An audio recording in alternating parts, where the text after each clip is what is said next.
2017 August 15 എനിക്കൊരു accident ഉണ്ടായി. എൻ്റെ ഈ ഇടത്തെ കൈ പൂർണ്ണമായി അങ്ങ് ചലനമറ്റുപോയി. എൻ്റെ നെർവ് സിസ്റ്റം മുഴുവൻ കൊളാപ്സായി. കൈ ഉയർത്താൻ പറ്റാത്തതുകൊണ്ട് ആസ്റ്റർ മെഡിസിറ്റിയിലെ സീനിയർ ന്യൂറോ ഫിസിഷ്യൻ പറഞ്ഞു, ഇനി ഈ കൈ പൊങ്ങത്തില്ല, കാരണം ഇതിൻ്റെ നെർവ് കൊളാപ്സായി പോയിരുന്നു. അങ്ങനെ പിന്നെ അടുത്ത പരിപാടി ആയുർവേദം. അലോപ്പതി വിട്ടാൽ ആയുർവേദം നമ്മൾ വിടുകയില്ല.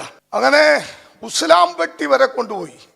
അവിടാണ് ഈ ഞരമ്പിന് ചികിത്സിക്കുന്ന ഏറ്റവും നല്ല വൈദ്യന്മാരുള്ളത്. പോയിട്ടുള്ളവർക്കറിയാം.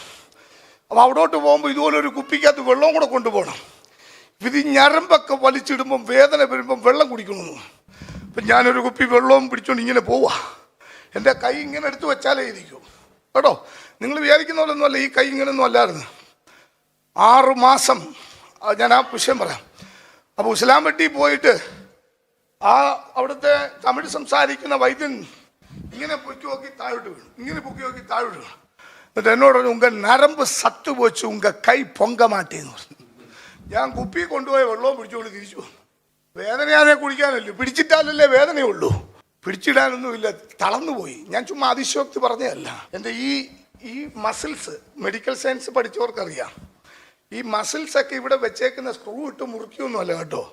നമ്മളിങ്ങനെ പെരുപ്പിച്ച് കൈയില്ലാത്ത പകുതി ബെന്നിനൊക്കെ ഇട്ടിങ്ങനെ മൂപ്പിച്ച് പോകുമല്ലോ.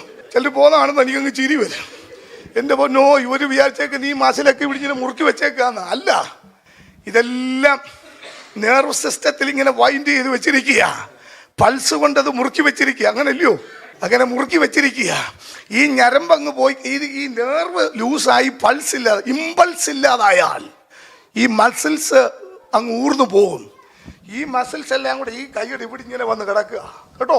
സ്വത്രം വേദന സഹിക്കാൻ കഴിയാതെ മാസങ്ങൾ കണ്ണുനീരൊഴുക്കി കളഞ്ഞു. മരിച്ചാൽ മതിയെന്ന് പോലും ഹൃദയത്തിൽ ചിന്തിച്ച സ്ഥാനത്ത് തമ്പുരാൻ പറഞ്ഞു, ഇതല്ല, നിനക്കിനിയും ഒരു യാത്രയുണ്ട്, നിനക്കൊരു തുടക്കമുണ്ട്.